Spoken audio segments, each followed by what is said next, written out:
We had started a lot with paper records and formatting, so we were able to move over to the electronic formats, and that worked a lot better for us. And so we're more efficient in how we were able to move our processes along.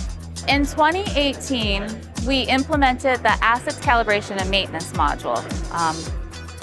Since then, we've been using it to track all of our calibration records, our PMs, scheduling that, and then we also use it for our repairs.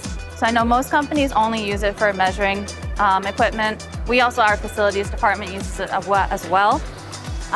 With using it to track repairs, we've actually been able to bring our unplanned downtime all the way to 0% because we've been able to plan in advance and then adjust our maintenance schedules as needed. So that has actually proven to be the most valuable to us. And that was just something that we weren't planning on seeing when we first implemented it.